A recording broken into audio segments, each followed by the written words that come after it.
Hi, my name's Kaylee. Welcome. Today I'm going to be going over how I lost about 50 pounds in the span of about a year. Well, I straightened my hair. Alright, so to start, I initially weighed about 190, and for context, I am about 5'11", and so I didn't look super big or anything because I'm tall. Like, the weight distributed pretty well throughout my body, and I'll show some before and after pictures. But yeah, so I weighed about 190, and then I got down, I think, to about 135, so a little over 50 pounds. And it fluctuates. I'll weigh anywhere from about 135 to 145, just kind of depending on the season. Like, in the winter, I tend to obviously eat not quite so healthy with the holidays. It's just cold. All I want is like a warm drink and to just eat and just be a sloth. Not as active as I maybe should be. But then come spring, summer, fall, when it's warm out, I'm so much more active. I'm eating so much healthier. I'm just craving like fruits and salads and being outside. So yeah, my weight ranges anywhere from 135 to about 145. Obviously, if I'm on my period, that's a factor. But ultimately, how did I do it? So a lot of it came down to steps, okay? It's not a diet. It really is not a diet. If you're looking for a quick fix, don't. Just don't. It will not work. If you're looking for how to lose 20 pounds in a week, that's gonna just do more harm than good. That's not good for your metabolism. That's not good for your body. When I say it took a year to lose those 50 pounds, it took a year. And part of that was my own fault. Part of that was, like, I didn't know what I was doing. I didn't really even fully know what a calorie was, really. So I had no idea where to even start, because at that point I hadn't had to worry about my weight. You know, I was still growing. I had done 3 sports, but like I'd stopped doing those 3 sports. And so I wasn't as active, and yeah, I didn't know really where to start. I'd never had to worry about my weight before. And so it really did just start with small steps. So here are the steps that I took. So step number 1, I got rid of all sugary drinks. So not sugary foods, just sugary drinks. That was step number 1. I cut out everything except for water, coffee, tea, and Diet Coke, or diet soda, I guess. So I cut out all sodas, juice, milk. Like, I just cut out any like sugary caloric drink, essentially. That one was really hard. Something that did help with that, because I was addicted to soda. Oh, I had so much soda every single day, and that's by having just other bubbly drinks. So like I said, diet soda helped, and then I'd also just get like soda water. That helped a lot. I loved soda water, and so that kind of helped get over the soda addiction. And I know some people are gonna be like, will want to kind of trade in for smoothies or juice and say it's healthier. And I guess, like, if you look at the nutrients, sure, you're probably going to get more vitamins and nutrients from having like smoothies or juices. But if you are just replacing sodas with those things, you're not doing yourself any favors in that department, because they're just as many calories and they have so much sugar in them. They still have so much sugar in them. And so I guess it's one thing if you're just having a smoothie for like a breakfast, like if you're not very hungry in the morning and you're just wanting a smoothie, then I'd say that would probably be different. Like, yeah, have a smoothie, have something little for breakfast, yes, have a smoothie, have a juice. A protein shake would probably be better, but sometimes a little something is better than nothing. If you're having, like, if you're not very hungry but you know you need to eat something, then yeah. So that was step number one, and even just that alone, just cutting out all sugary drinks, I think I lost like 10 pounds just from doing that. And again, like I was having so much soda. Like I was going to McDonald's constantly, and I'd have like 2 large root beers, 2 large Sprites in just one meal. That was how much soda I was having. It was bad. So I lost a solid like 10 pounds just from cutting out all sugary drinks. But then I plateaued. That's the thing. Every time I plateaued, I knew that I had to add an extra step. So I started plateauing after that. So I learned, okay, what do I need to do now? How do I start losing weight again? Because I was only about like 175, 180. Like, okay, what do I do now? So my next step after that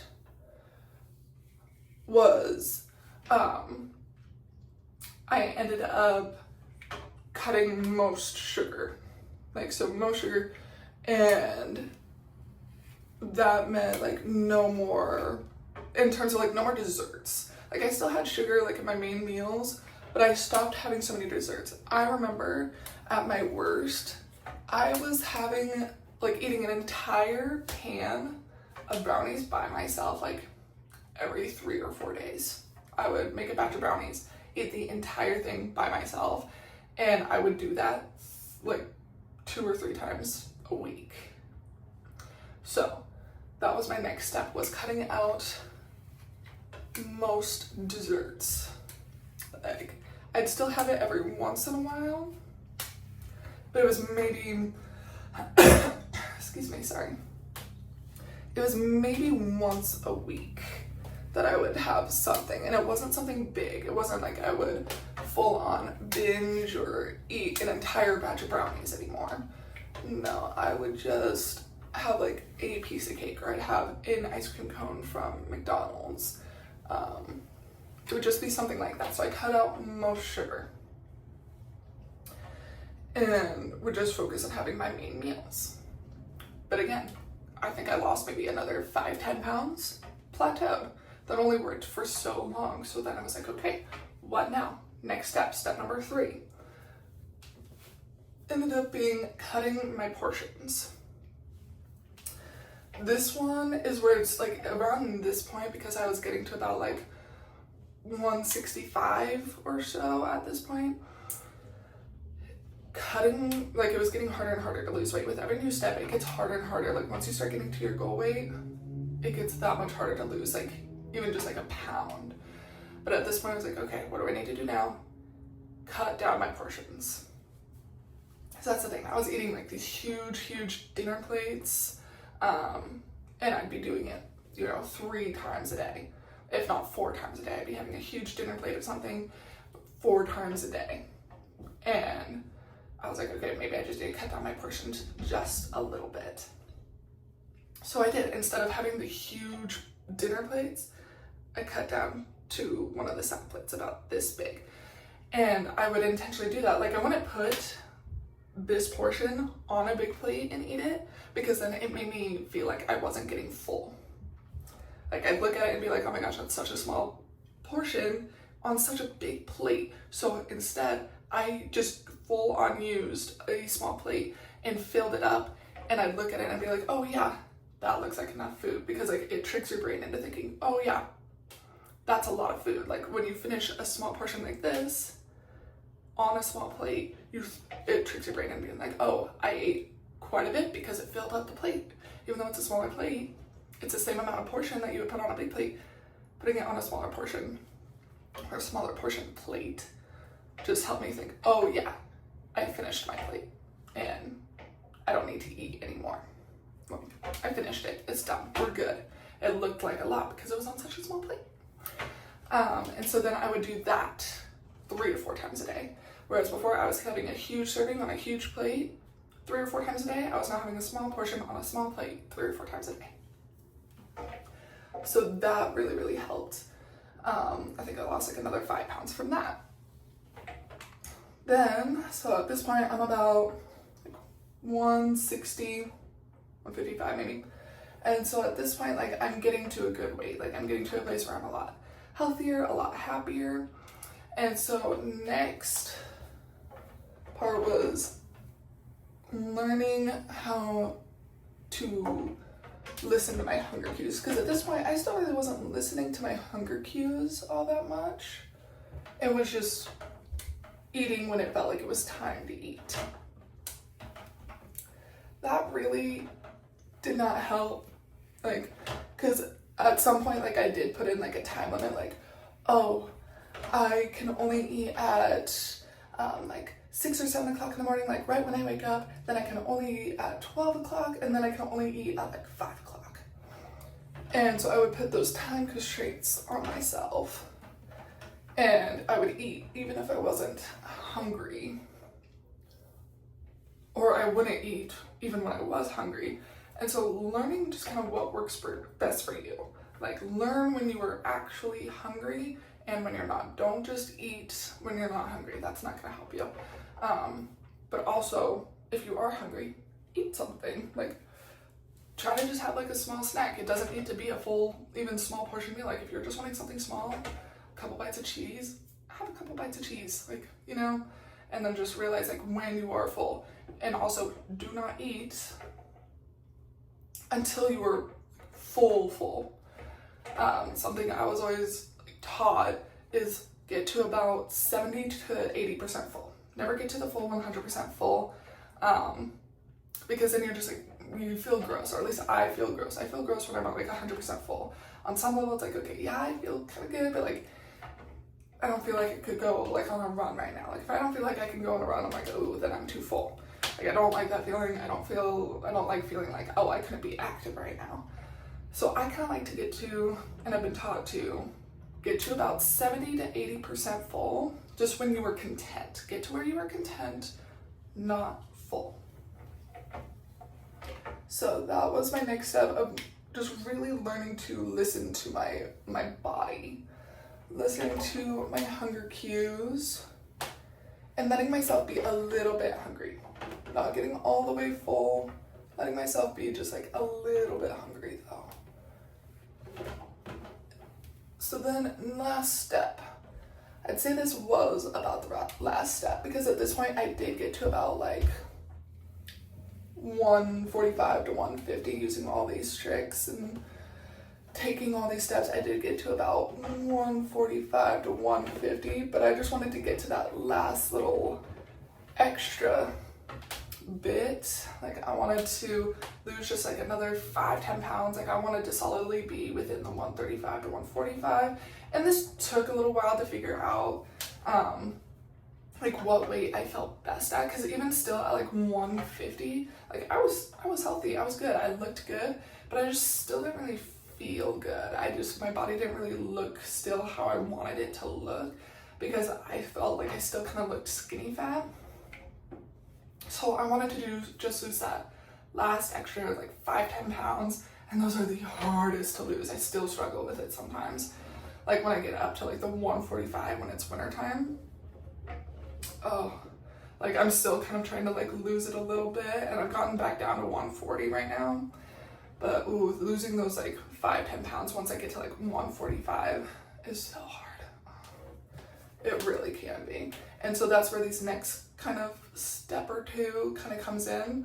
I think this one, like a lot of people are talking about now and are very adamant about, is prioritizing your protein. Prioritize your protein, and that will help you so much. That'll help you be a little bit leaner. That's not to say don't have carbs. It's not to say like don't have anything else. It's just a matter of like prioritize your protein. Have protein be the main portion of your meal. Protein. It will help so much. It'll help you be fuller. I always like to kind of prioritize protein, fiber, carbs in that order. It's going to keep you full longer, and you're not going to be as hungry throughout the day. And trying to make sure it's whole foods. Try not to eat processed food as much. Still, like, go for it. Like, if you're craving it, go for it. But I have noticed, like, what they say is true. Like, you hear all the time, so many of these steps are just things that like I know you've already heard before, and it's really just like you just have to listen to it because it's so true. Like it's so annoying hearing some of these things. It's like, ugh, really? But that's the thing, it's hard. Pick your hard. That's another like cliched quote that's going around right now, but it's so true. Pick your hard. Would you rather be disciplined and look good and feel good, or eat anything in sight and eat like crap and feel like crap? Like pick your hard. So eat whole foods. Eat whole foods. You will feel better. You'll look better. Prioritize protein, fibers, fats, carbs. So that's that step. And then next step, last step, I think, is exercise. Walk. I think inspired by Liv Schmidt, like this is something I figured out ages ago as well, just looking at how like Victoria's Secret models work out and everything, and other models, they always like say like go on walks. It's low impact. It's not gonna make you hungry because like when you're running Stairmaster, doing like really hard cardio, it's gonna make you hungry. It's gonna make you so hungry. Walking, it's low impact. It's good for your body. And it's not gonna make you hungry. So go on walks. Walk as much as you can. I would say like if you do want to get a little bit more tone, like in your arms, in your abs, yes, do some other workouts. Like try to focus a little bit on your arms, a little bit on your abs, a little bit on your legs, but your main exercise, if you want to look lean, tone, walk.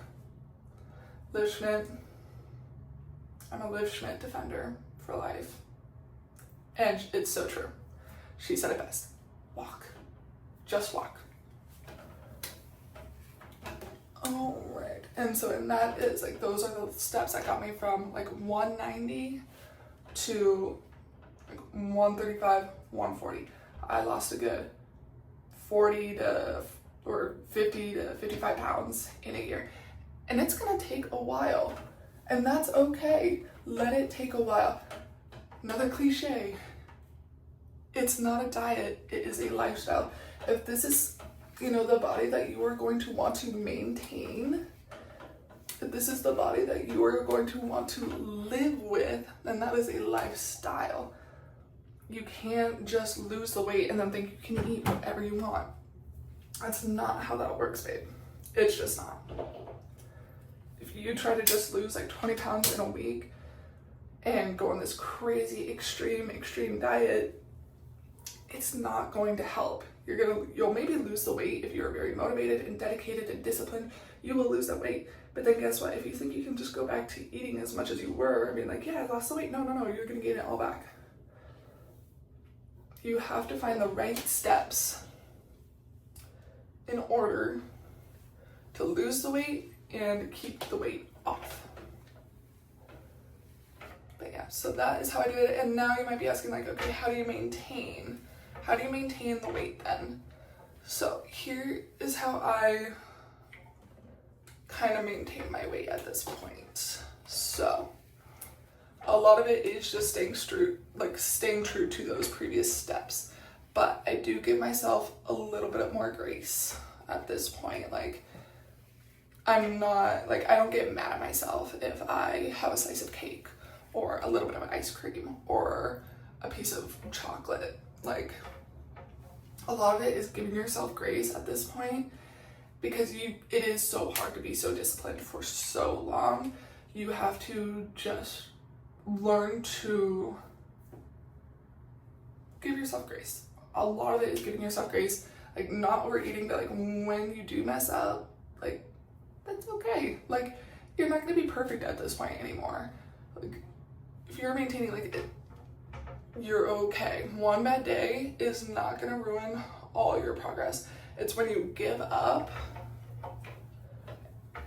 that ruins your process. That ruins your progress. If you just let one bad day mess you up and you just keep eating bad, like if you just keep getting mad at yourself, be like, well, I mess up anyways, and you just keep letting yourself go off the handle, like that's bad. That is when you will lose your progress. You can't give up. That's the biggest thing. You cannot give up. Keep with the steps, but if you have a craving, eat your craving. Eat your craving. If you have a craving, eat it, because there's been so many times where I've tried to avoid my craving. Like if I'm having like a really, really bad craving, like I'll usually have it for, you know, as most women do, especially around their time of month. You know, I crave chocolate.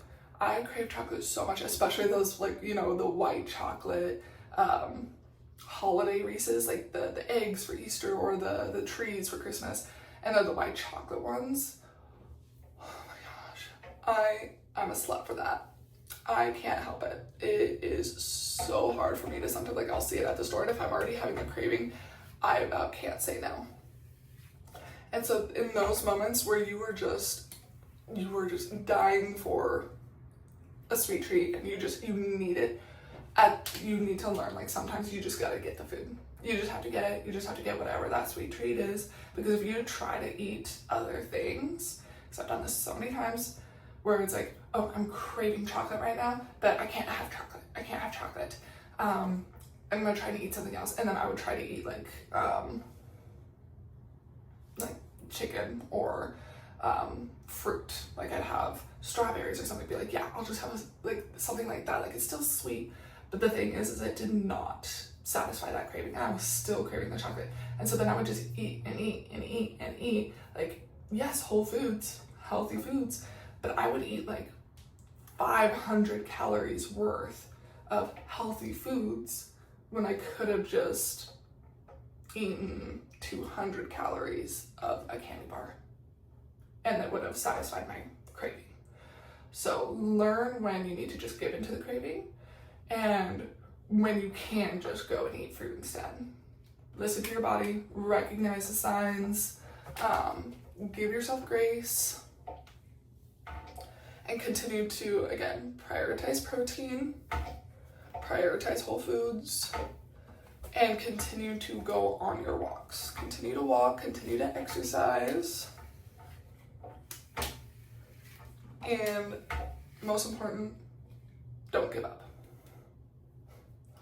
All right, I think that is about it for now. I thought I'd finish my hair, but I think I got super into talking, so my hair kind of was put on the back burner. All right, here is the end product of my hair. Didn't want to leave you guys hanging and not see the final product. I got a little too distracted talking, so, but yeah. All right, if you guys have any questions, comments, concerns, write them down in the comment section below.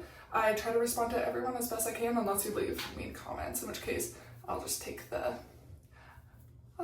comment, but I won't probably respond. But hopefully this helps, and yeah, please like and subscribe.